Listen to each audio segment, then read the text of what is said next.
जय हिंद एवरीवन, स्वागत है आप सभी का मॉडल्स की क्लास नंबर 3 में। और पिछली क्लास में हमने अपना प्योर मॉडल्स वाला पार्ट कंप्लीट कर लिया है। आज हम पढ़ेंगे कुछ कॉन्सेप्ट जो कि रिलेटेड होते हैं हमारे प्योर मॉडल से, डिफरेंट डिफरेंट कॉन्सेप्ट। जैसे कि कुड हमारा मॉडल था, उसको हमने पढ़ लिया। आज हम पढ़ेंगे कुड के साथ अगर हैव लग जाता है तो मामला क्या बन जाता है। तो कुड के साथ जब हैव लगता है तो इसके 3 मीनिंग आते हैं। तीनों को हम अभी आराम से समझेंगे। तो सबसे पहला मीनिंग क्या आता है कुड हैव का? यह कार्य कर सकता था पर उसे किया नहीं, है ना। कोई व्यक्ति है, किसी कार्य को कर सकता था लेकिन उसने किया नहीं इंटेंशनली। एग्जाम्पल से समझेंगे। दे could have won the match but they didn't try hard enough, है ना। वे मैच, कुड जमा में हैव, वे मैच जीत सकते थे लेकिन उन्होंने हार्ड ट्राई नहीं किया, है ना। उन्होंने इतना हार्ड ट्राई नहीं किया जिससे कि वो मैच जीत सकते थे। कुड हैव क्या मीनिंग दे रहा है कि यह काम किया जा सकता था लेकिन किया नहीं गया इंटेंशनली। चलो नेक्स्ट एग्जाम्पल से समझते हैं।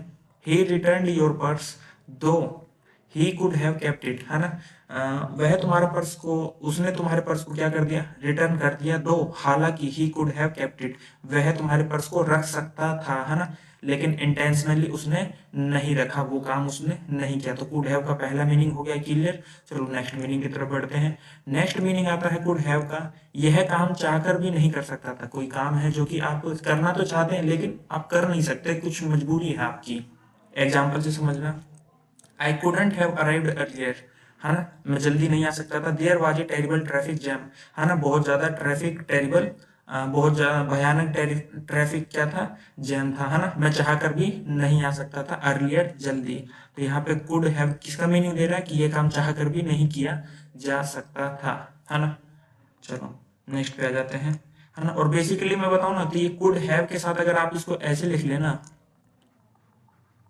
कुडंट हैव, तो ये आपके लिए बेटर हुआ क्योंकि यह काम चाहकर भी नहीं किया जा सकता था, नेगेटिव सेंस दे रहा है ना। तो कुड हैव की जगह आप कुडंट हैव कर लेना।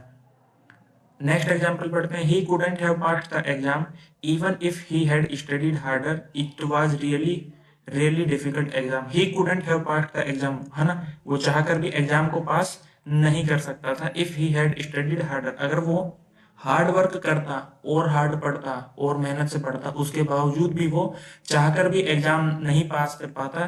It was really really very difficult exam, है ना, वो सच में बहुत ज्यादा डिफिकल्ट एग्जाम था। तो ये काम है जो कि चाहकर भी नहीं किया जा सकता था। नेक्स्ट पढ़ते हैं हमारा कुड हैव का, है ना। कुड हैव का मीनिंग है वही, पास्ट की एबिलिटी को शो करता है। तीसरा काम क्या है कुड के साथ, पास्ट की एबिलिटी को शो करे। कैसे, कोई काम हो सकता था। एग्जांपल से समझना।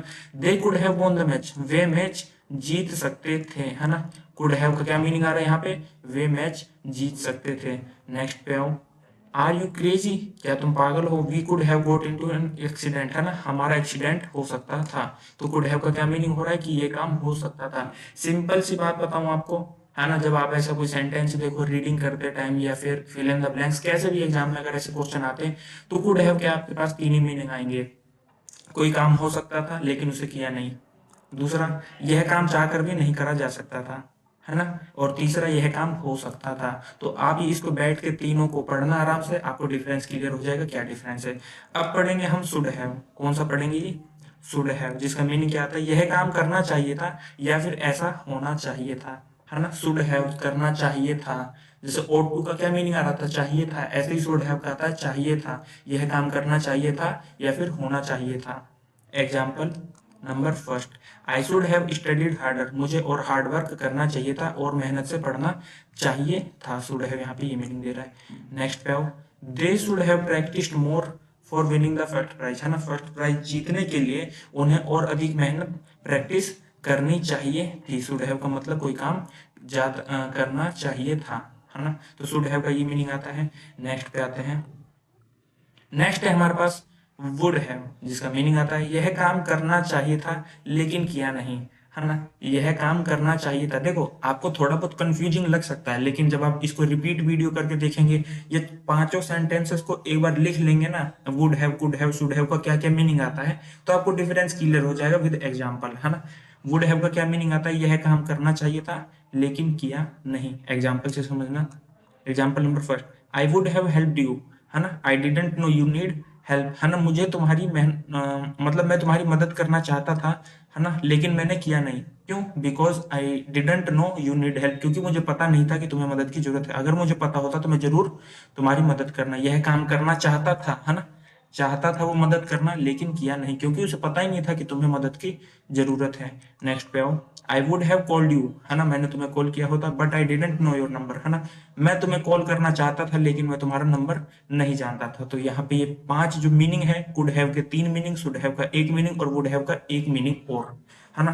तो ये 5 मीनिंग थे जो कि आपको थोड़ा कंफ्यूज कर सकते थे, तो मैंने आपको बता दिया रीडिंग करते टाइम, है ना, या फिर कोई एरर डिटेक्शन का क्वेश्चन कहीं पे भी आ जाए तो अब आप उसे गलत मत करना, ठीक है, मीनिंग निकाल के अच्छे से क्वेश्चन को सोल्व करना।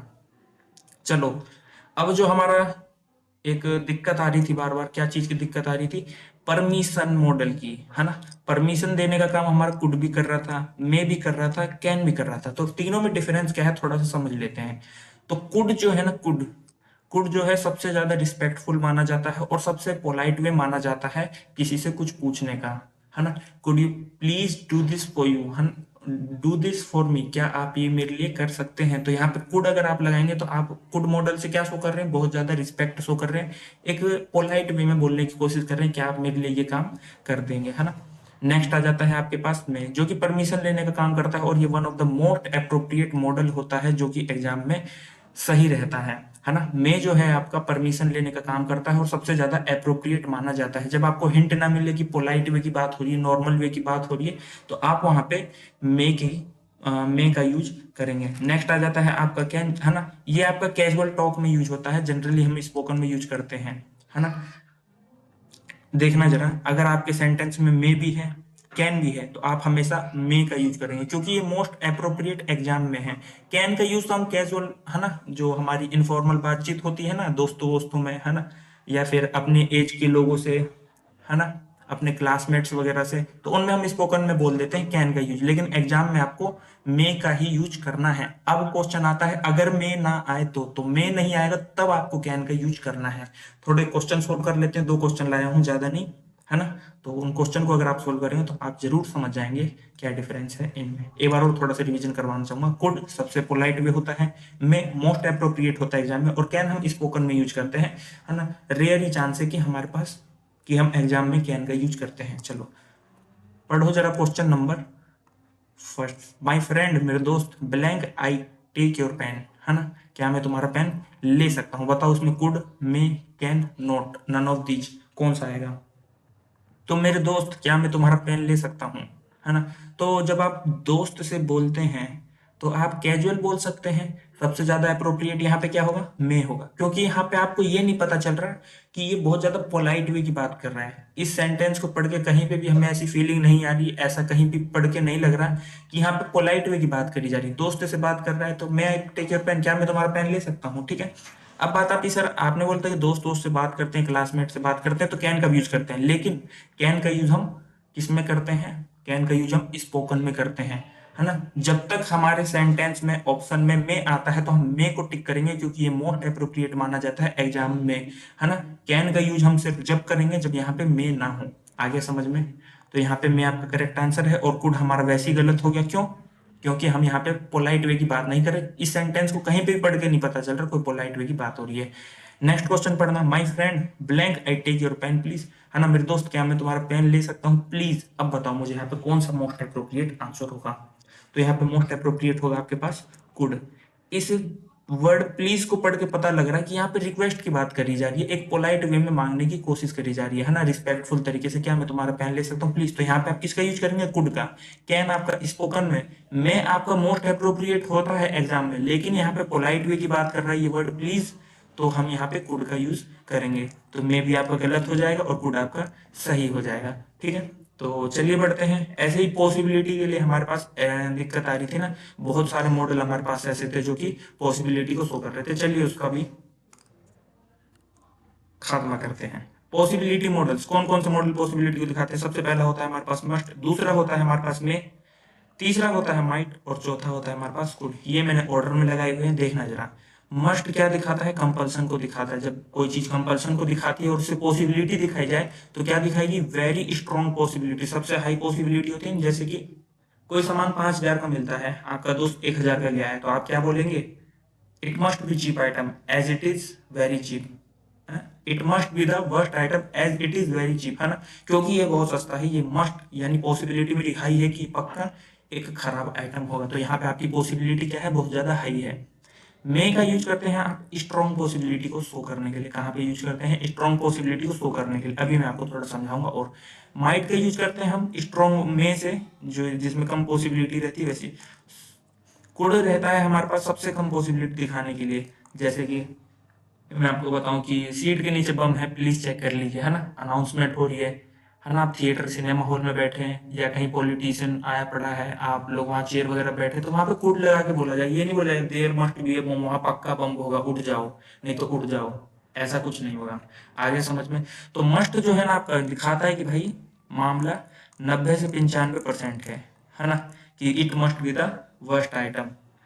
दूसरा आता है हमारे पास में, जो कि शो करता है हमारे पास 50 से 70% पॉसिबिलिटी को। माइट आता है 10 से लेके 20% पॉसिबिलिटी को, और ये है आपके पास में 1 से 1 से 1.5 या फिर 2% पॉसिबिलिटी को शो करता है। तो क्या हमारे एग्जाम में ऐसा क्राइटेरिया आएगा, क्या हमें ऐसा कुछ हिंट मिलेगा कि पता लग जाए कि कहाँ पे हमें 50% का यूज करना है, कहाँ 10% का, कहाँ पे 1% का, और कहाँ पे 100% का या 90% का, है ना। तो ये सब मैं बता दूं आपको, बस समझने की बात थी, सिंपल भाषा में बताऊं तो जब आप क्वेश्चन पढ़ेंगे ना, तो आपको पता लग जाएगा कि कहाँ पे कौन सा हमें भरना है। चलो बताता हूँ आपको, चलो क्वेश्चन पढ़ो। फर्स्ट क्वेश्चन नंबर फर्स्ट जब आप सोल्व करेंगे, इट ब्लैंक रेन टूडे दो द स्काई इज क्लियर, है ना, आज बारिश हो सकती है हालांकि आसमान जो है वो क्या है, साफ है। तो यहाँ पे बताओ मस्ट आएगा, मे आएगा, माइट आएगा, या फिर कुड आएगा, बताओ जरा।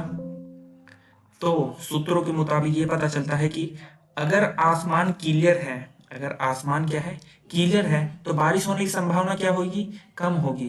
अच्छा, बारिश होने की संभावना कम होगी, क्या क्या यहाँ पे हम यहाँ पे कुड लगा दें, तो नहीं जी, ये बम बम जब लगाना होता है ना, या स्नैक स्नैक सांप आप निकालना रहता है एकदम माइनर सा, तो हम वहां पे कुड का यूज करते हैं। आया समझ में। क्या मे का यूज करते हैं जब आसमान साफ है, जब आसमान साफ है तो आप स्ट्रॉन्ग पॉसिबिलिटी के लिए यूज करेंगे क्या, कि बारिश हो सकती है, नहीं जी, है ना। क्या मस्ट का आप 100% बोल दें, एक तो पहली बात आसमान साफ है, क्या आप पॉसिबिलिटी में 100% बोल देंगे नहीं बारिश होके रहेगी, आसमान साफ है, नहीं, आप बोल देंगे बारिश होने की संभावना क्या है, कम है, क्योंकि स्काई क्या है, क्लियर है। तो यहाँ पे आप किसका यूज करेंगे, माइट का। क्वेश्चन नंबर सेकंड पे आना, please check under your seat there could be a, हाँ आंसर ही निकल गया, देयर ब्लैंक बी है बॉम्ब। तो अपने सीट के नीचे चेक कर लीजिए, वहां पर एक बम हो सकता है, बॉम्ब हो सकता है, तो यहाँ पे कुड आपका करेक्ट है ना। माइट भी ऐसे भी नहीं बोलेंगे 10% 20%, नहीं जी, 50 70% नहीं, 90% नहीं, आप बोलेंगे एकदम माइनर चांस ना के बराबर कि भाई वहां पे बॉम्ब होगा, there could be a bomb. Example, example हो चुका है, क्वेश्चन करो। It is lightning and thundering it is blank rain, है ना, बहुत ज्यादा बिजली कड़क रही है और बादल गरज रहे हैं, तो बताओ बारिश होने की संभावना क्या होगी, है ना। तो आप बोलोगे बारिश होने की संभावना कम तो होगा नहीं, माइट तो होगा नहीं, कुड सबसे कम चांस होगा, नहीं, जब बारिश बिजलियां चमक रही है, बादल गरज रहे, तो बारिश होने की संभावना क्या है, ज्यादा है। तो सर हम यहाँ पे मस्ट भर देते हैं ना, जब पूरी भाई बिजली बिजली कड़क रही है, बारिश हो रही है, तो और अपने बादल बादल गरज रहे हैं, तो मस्ट होगा, नहीं। मस्ट लगा के आप पता है क्या करते हैं, आप अपनी तरफ से मौसम को वो करते हैं कि नहीं ये बारिश तो होकर रहेगी, मैं श्योर हूं इस बात को लेकर कि बारिश होकर ही रहेगी। लेकिन आप मेरी बात ध्यान रखना, जब भी बात यहाँ पर रेन की आती है, नोट पॉइंट डाल लेना, जब भी बात रेन की आती है, तो वहां पर आप या तो मे का यूज करते हैं, या फिर वहां पर आप माइट का यूज करते हैं। कभी भी किसी दूसरे मॉडल का यूज मत करना जब आपको रेन के लिए शो करना हो, या तो मे या फिर माइट। आगे समझ में। तो लाइटनिंग थंडरिंग कितनी भी हो रही है, बहुत ज्यादा भी लिख देना, अभी दो चार वर्ड और ऐड कर देगा जो इस सेंटेंस को एग्जीक्यूट करेंगे, उसके बावजूद भी आप यहाँ पे सिर्फ और सिर्फ मे या फिर माइट भरेंगे, क्योंकि ज्यादा पॉसिबिलिटी है तो आप यहाँ पे मे भरेंगे। कम पॉसिबिलिटी होती है जैसे कि इट इज सनी टूडे, आज आसमान में खिली धूप है, तो बारिश होने की संभावना, माइट भरोगे ना कि कुड भरोगे। आगे समझ में। बारिश के सेंस में, मौसम के सेंस में आप हमेशा मे और माइट का यूज करते हैं। आगे समझ में। चलो क्वेश्चन नंबर फोर्थ को करो, तो आप आंसर ब्लैंक भी करेक्ट, है ना, आंसर जो है वो करेक्ट होना चाहिए, as it has been verified several times, क्योंकि इसे बहुत बार क्या कर लिया गया है, वेरीफाई कर लिया गया। अब बताओ आंसर को करेक्ट होने की कितने चांस है, जब उसको बहुत बार वेरीफाई कर दिया गया है, तो आंसर मस्ट भी, है ना, आंसर है उसको बहुत बार वेरीफाई कर लिया गया है, तो मस्ट चांस हो जाते हैं, बहुत ज्यादा चांस है, हाइयर चांस है कि वो क्या होगा, आंसर करेक्ट होगा, बहुत ज्यादा बार चेक कर लिया गया है। तो उम्मीद करता हूँ ये सारे कॉन्सेप्ट आपके क्लियर हो गए होंगे, कहाँ कहाँ पे दिक्कत दिक्कत आ रही थी, है ना। अब एक हमारे पास क्या बोलते हैं पेयर बनता है, पेयर है हमारे पास सो डैट का, किसके साथ बनता है, कैन के साथ बनता है, मे के साथ बनता है, कुड के साथ बनता है, माइट के साथ में बनता है। जब बात आप प्रेजेंट टेंस की करोगे तो यहाँ पे आप कैन या मे का यूज करना, जब बात आप पास्ट टेंस की करोगे तो कुड या माइट का यूज करना। अगर एग्जामिनर आपको सो डैट सेल लगा के देता है, पेयर बना के काट देना, सो डैट वुड लगा के देता है, काट देना, कोई सा भी आए इसके अलावा तो काट देना। सो डैट के साथ किसका पेयर बनेगा, कैन का या तो मे का, है ना, जब बात प्रेजेंट की हो। सो डैट के साथ कुड का पेयर बनेगा और माइट का पेयर बनेगा, या जब बात हमारी पास्ट टेंस की होगी। चलो एग्जांपल से समझते, एग्जांपल नंबर फर्स्ट पे आना, he studied hard so that he में, या फिर कैन पास द एग्जाम, है ना, उसने हार्ड स्टडी करी जिससे कि वो एग्जाम को पास कर सके। तो यहाँ पे सो डैट का पेयर किसके साथ बनेगा जी, मे के साथ या फिर कैन के साथ बनेगा। बात प्रेजेंट की हो रही है ना, इफ ही स्टडीज हार्ड, है ना, वो हार्ड पढ़ता है सो डेट ताकि वह पास हो सके एग्जाम में, है ना। तो यहाँ पे प्रेजेंट की बात हो रही थी तो आपने यहाँ पे मे का यूज करा या फिर कैन का यूज करा, कोई दूसरा विल सेल, है ना, या फिर और कोई दूसरा मॉडल लगा के देता तो वो गलत हो जाता। ही लेफ्ट अर्ली, है ना, वो जल्दी चला गया, लीव का सेकंड फॉर्म है यहाँ पे लेफ्ट, सो डेट, सो डेट फिर से आ गया, he could catch the bus, ताकि वह बस पकड़ सके। तो यहाँ पे पास्ट की हो रही है, सो डेट का पेयर हमेशा कुड के साथ बनेगा, माइट के साथ बनेगा, शुड या वुड लगा के देगा तो वहां पे एरर आ जाएगा। तो ये पेयर आप जरा सा ध्यान रखना, ठीक है। एक मिनट रुकना, थोड़ा सा हिल गया स्क्रीन में, सही करता हूँ। चलो ठीक है। अब कॉन्सेप्ट जो है आपके प्योर मॉडल से जितने भी रिलेटेड थे सबको हम कवर कर चुके हैं। अब बात आती है हमारे पास क्वासी मॉडल्स की, जिनको हम इडियोमेटिक मॉडल्स के नाम से भी जानते हैं। तो चलिए स्टार्ट करते हैं। हमारे सबसे पहले हैज टू, हैव टू और हैड टू के बारे में। ये क्या है, हमारे इडियोमेटिक मॉडल है या कह दो क्वासी मॉडल्स हैं, है ना। इनमें से हैज टू और हैव टू प्रेजेंट की बात करते हैं और हैड आपका क्या होता है, पास्ट की बात करता है। सेम मॉडल में भी अप्लाई होता है, has to present, have to present और हैड टू आपके पास में पास्ट में आ जाएगा, ठीक है। ये बात हम टेंस में जान चुके हैं, हैज हैव हमारा प्रेजेंट होता है, हैड हमारा पास्ट होता है। तो हम क्या करेंगे, प्रेजेंट वालों को एक साथ पढ़ लेंगे, है ना, क्योंकि हैज हमारा सिंगुलर सब्जेक्ट के साथ, हैव हमारा प्लूरल सब्जेक्ट के साथ या फिर आई के साथ, सिंपल सी बात है। तो हैज टू और हैव टू को एक साथ पढ़ना ही कन्वीनियंट रहेगा। चलो तो देखना जरा, हैज टू और हैव टू का यूज हम नॉर्मल स्टेटमेंट में करते हैं। अब नॉर्मल स्टेटमेंट से क्या मतलब है अभी समझेंगे। दूसरी बात, हैज टू हैव टू का यूज हम कंपल्सन शो करने के लिए करते हैं, है ना। अब जरा समझना इनको एग्जाम्पल से, क्या कंपल्सन क्या normal statement. Example number first जरा पढ़ना, I have to go there, मुझे वहां जाना है, I have to go there, मुझे वहां जाना है। तो मैंने बोला ये हैज टू या हैव टू हमारा नॉर्मल स्टेटमेंट को भी शो करता है और कंपल्सन को भी शो करता है। अगर मैं सेंटेंस बोलता हूं I have to go there, मुझे वहां जाना है ना।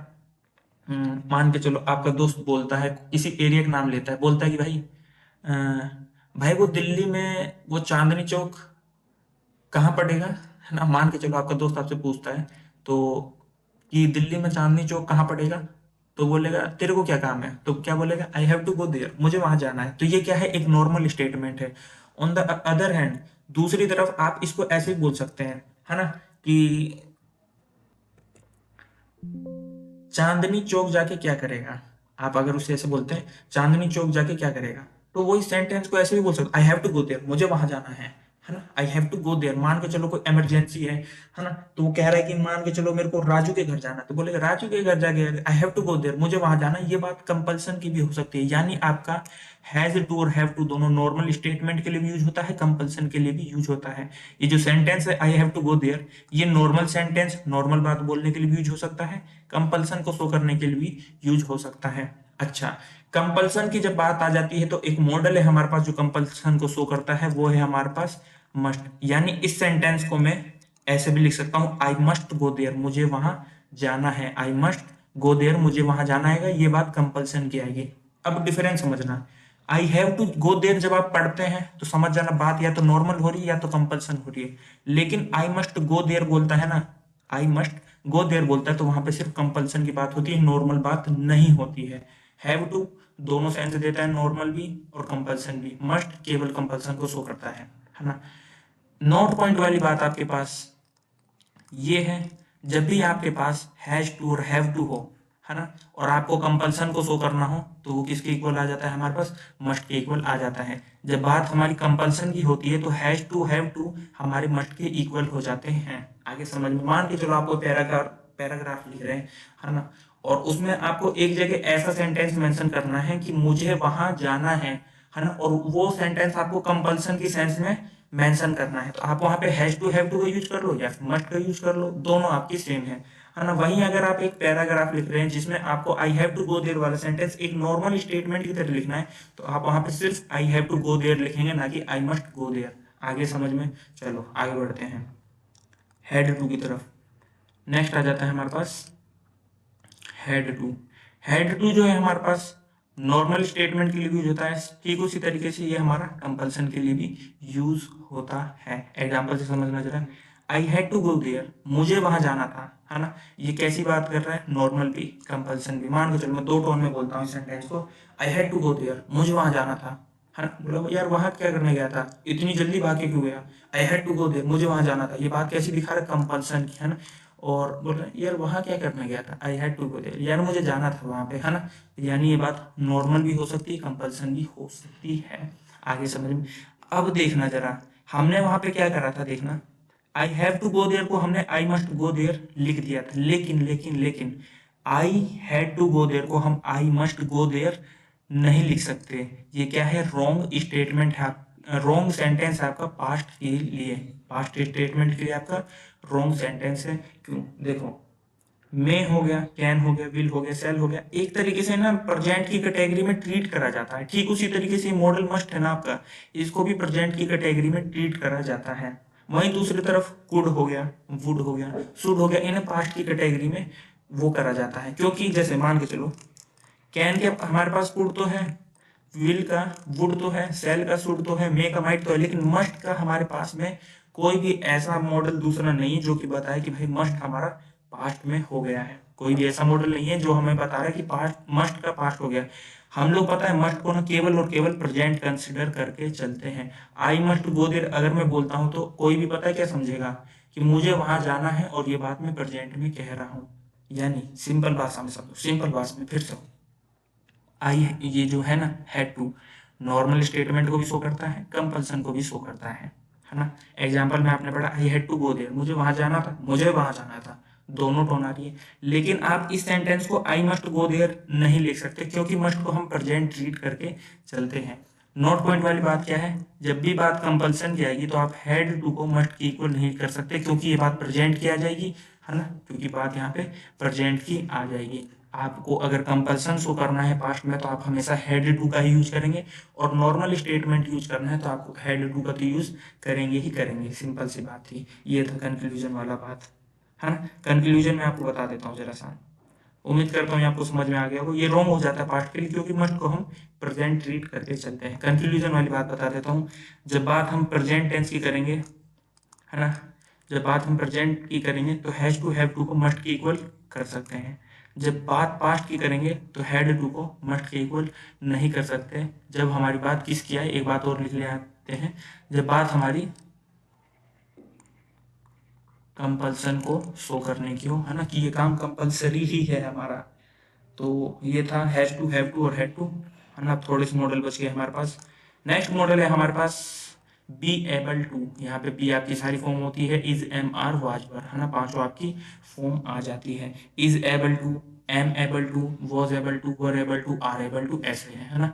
ध्यान रखना, बी एबल टू फ्रेज अगर किसी सेंटेंस में आ जाता है तो एग्जामिनर उसके साथ में कैन लगा के देता है, जो कि गलत होता है। क्यों गलत होता है जरा समझना। एग्जाम्पल नंबर फर्स्ट से, he can be able to solve this sum, he can, और उसके साथ में आता है बी एबल टू, है ना। आप जरा बताना, कैन क्या शो करता है सर, एबिलिटी शो करता है। बी एबल टू किसे शो करता है, एबल, योग्यता, क्षमता, ये भी एबिलिटी की बात कर रहा है।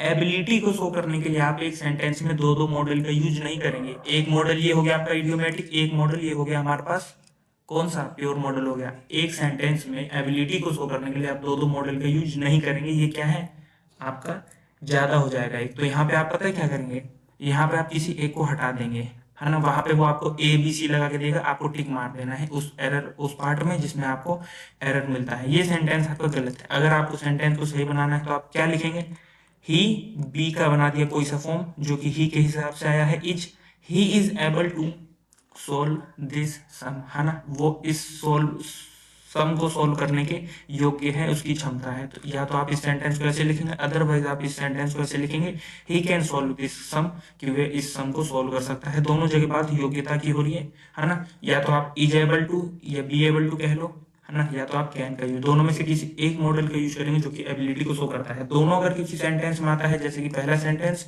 तो वो क्या हो जाएगा, गलत हो जाएगा। नेक्स्ट पे आओ, ये हो गया ना। नेक्स्ट है हमारे पास may as well, might as well, है ना। ये वो मॉडल है जिनका यूज हम जब करते हैं जब हमें ये शो करना हो कि आपके पास सिर्फ एक ही ऑप्शन है, उसके पास आपके उसके अलावा आपके पास में कोई ऑप्शन नहीं है। हम कब शो करते हैं, जब हमें ये शो करना होता है कि हमारे पास कोई दूसरा ऑप्शन नहीं है। कौन सा दूसरा ऑप्शन नहीं होता, जरा समझेंगे, एग्जाम्पल से समझना। सबसे पहली बात तो ये देख लो, मे एज वेल और माइट एज वेल ना दोनों इक्वल है, दोनों प्रेजेंट में यूज किए जा सकते हैं, दोनों पास्ट में यूज किए जा सकते हैं। मान के चलो ऐसा कोई सेंटेंस आ गया, है ना, जिसमें आपने माइट एज वेल पढ़ लिया और आपने उसे पास्ट का सेंटेंस समझ लिया, तो आप गलती कर बैठेंगे। ध्यान रखना, may as well, might as well दोनों इक्वल होते हैं, दोनों का यूज हम प्रेजेंट टेंस में कर सकते हैं, दोनों का यूज हम पास्ट टेंस में कर सकते हैं। कंफ्यूज मत होना, है ना, कि मे हमारा प्रेजेंट का होता है, माइट पास्ट का होता है, नहीं, है ना। तो may as well, might as well हमारा इक्वल होता है। क्या मीनिंग होता है कि हमारे पास कोई दूसरा ऑप्शन नहीं है। कैसा दूसरा ऑप्शन नहीं है, एग्जाम्पल से आप सब आपको अच्छे से समझ में आ जाएगा। It is raining, you may as well stay at home, may as well stay at home, है ना। मान के चलो आपके घर कोई मेहमान आया पड़ा है, ठीक है, आपके घर कोई मेहमान आया पड़ा है ना, और मेहमान के जाने का टाइम हो गया, है ना, बहुत ज्यादा दूर का नहीं है कि फ्लाइट व्लाइट छूट रही है ना, और उसको क्या जाना है, बस से जाना है ना, और बस स्टैंड तक जाने के लिए उसको पैदल जाना पड़ेगा। और जब निकलने का टाइम होता है तो बारिश आ जाती है, तो आप उससे क्या बोलेंगे, इट इज रेनिंग, बारिश आ रही है, you may as well stay at home. अब आपके पास कोई दूसरा ऑप्शन नहीं है, आप घर पर ही रुक जाएं। यहाँ पे क्या सोच रहा है, मतलब क्या बोल रहा है कि इनके पास कोई दूसरा ऑप्शन नहीं है, you may as well stay at home, कि आपको घर पे रुकना चाहिए, आपके पास कोई दूसरा ऑप्शन नहीं है। वहां पे आप इस मॉडल में एज वेल का यूज कर रहे हैं। उम्मीद करता हूँ आगे वो समझ में। एग्जाम्पल नंबर सेकंड देखना, there is no bus coming, कोई भी बस नहीं आ रही है, you might as well walk, है ना, माइट एज वेल वॉक, अब हमें चलना चाहिए, कोई भी बस नहीं आ रही है। मान के चलो आपको कॉलेज जाना है, आपका दोस्त खड़ा है ना, या दोस्त नहीं खड़ा, यू लिखा है ना, तो मान के चलो आपके पिताजी हैं, पिताजी तो नहीं, पिताजी तो छोड़ जाएंगे किसी भी, आपका दोस्त है ना, आपका दोस्त है, आपको कॉलेज के लिए छोड़ने के लिए खड़ा है स्टैंड पे, ठीक है, कॉलेज छोड़ने के लिए स्टैंड पे खड़ा है और कोई भी बस नहीं आ रही, तो क्या बोलेगा, there is no bus coming, और आपको फाइल भी जमा करनी है, कंपल्सन है, नहीं तो घर भाग जाओगे ना, है ना, बोलेंगे बस नहीं आ रही, छुट्टी, है ना, कंपल्सन है, आज फाइल जमा करनी है आपको कॉलेज में। There is no bus coming, कोई बस नहीं आ रही है, you might as well walk, अब तुम्हें चलना चाहिए क्योंकि तुम्हारे पास कोई दूसरा ऑप्शन नहीं है। आ गया समझ में। अब आप बोलोगे sir may as well, might as well, पता कैसे चलेगा कौन सा सेंटेंस प्रेजेंट का या पास्ट का, बताओ जरा। प्रेजेंट का है, सिंपल सी बात है, वाज लगा देता है, कोई भी बस नहीं आ रही थी, you might as well walk, अब तुम्हें चलना चाहिए था, और यहाँ पे वॉक ही आएगा क्योंकि ये हमारा मॉडल है, मॉडल अपने बाद में फर्स्ट फॉर्म ऑफ वर्ब लेता है ना। तो उम्मीद करता हूँ आपको ये भी समझ में आ गया होगा।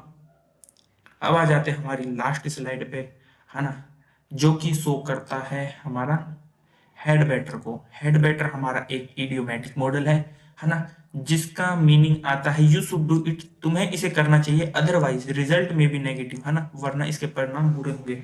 ये हेड बेटर आपका मॉडल वो है जो कि शो करता है कि आपको ये काम करना चाहिए, अदरवाइज इसके परिणाम क्या होंगे, नेगेटिव हो सकते हैं। एग्जाम्पल से समझना जरा, इट इज रेनिंग, बारिश हो रही है, you had better stay at home and do your homework, है ना, बाहर बारिश हो रही है, you had better stay at home, तुम्हें हैड बेटर अच्छा होगा कि तुम घर पे रहो और अपना होमवर्क करो, है ना। ये सेंटेंस मेरे को ना कुछ मम्मी के लग रहे हैं, है ना। मान के चलो रोहन नाम का बच्चा है ना, कह रहा है मेरे को बाहर खेलने जाना है मम्मी, और बाहर बारिश होने लग गई। मम्मी ने बोला तू होमवर्क कर नहीं रखा और खेलने जा रहा है, और जब वो खेल बोल रहा है मम्मी आके कर लूंगा, है ना, और जब खेलने निकल ही रहा था तो क्या आ गई, बारिश आ गई। तो मम्मी क्या बोलेगी, इट इज रेनिंग, बारिश हो रही है, you had better stay at home, अब तू घर पे ही काम कर ले, एंड डू योर होमवर्क, है ना, घर पे रुक जा और अपना काम कर ले, है ना। हैड बेटर का यूज मम्मी ने क्यों करा, क्योंकि मम्मी ने बोला यू शुड डू इट, अब तुम्हें काम करना चाहिए, नहीं तो रिजल्ट नेगेटिव हो सकते हैं, नहीं तो मैं तुम्हें पीटूंगी या तुम्हें डांटूंगी, है ना।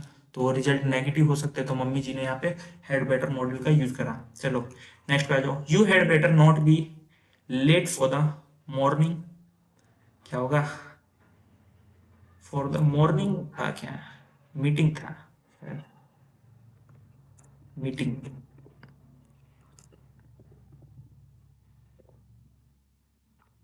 चलो, है ना, you had better not be late for meeting, तुम्हें जो मीटिंग के लिए लेट नहीं होना चाहिए, हैड बेटर का यूज किस लिए किया गया, है ना, कि तुम्हें ये करना चाहिए, रिजल्ट में भी नेगेटिव, है ना, तुम्हें मीटिंग के लिए लेट नहीं करना चाहिए। मान के चलो कोई अर्जेंट मीटिंग है ना, अगर वो नहीं गया तो उसका क्या हो जाएगा, घाटा हो जाएगा, तो वहां पे वाइफ उसकी क्या यूज करेगी, you had better not be late for the meeting, है ना, तुम्हें जो मीटिंग के लिए लेट नहीं होना चाहिए, नहीं तो उसके रिजल्ट नेगेटिव होंगे। ये इसमें हिडन है कि इसके रिजल्ट नेगेटिव हो सकते हैं। तो उम्मीद करता हूँ आपको अच्छे से इडियोमेटिक मॉडल समझ में आ गए होंगे। ये चीजें मैं बताता हूँ आपके कहाँ, ये इडियोमेटिक जितने भी मॉडल पढ़ा है ना, इसमें से आपका ज्यादा से ज्यादा हद मार के अगर कोई काम आना होगा ना, तो आपका हैव टू आएगा, है ना। बाकी ये सारी जो है ना मैंने पढ़ा है आपको, may as well, might as well, had better, ये ज्यादा से ज्यादा आपके रीडिंग वाले पोर्शन में आते हैं, क्योंकि हमें सब चीज को स्ट्रॉन्ग करके चलना है। ग्रामर क्या है ना, बेस है, चीजों को पढ़ने का समझने का एक तरीका है, तो हमें वो आना चाहिए कहाँ कहाँ हम फंस सकते हैं। तो मॉडल में हमने वो सारे तरीके जहां जहां हम फंस सकते थे मॉडल के पार्ट में, हमने वो कवर कर लिया है। तो उम्मीद करता हूँ आज की क्लास आपको अच्छी लगी होगी। अगर आपको आज की क्लास अच्छी लगी तो एक कमेंट करके जरूर जाएं, अगर आपके सारे कॉन्सेप्ट अच्छे से क्लियर हो गए हैं। धन्यवाद।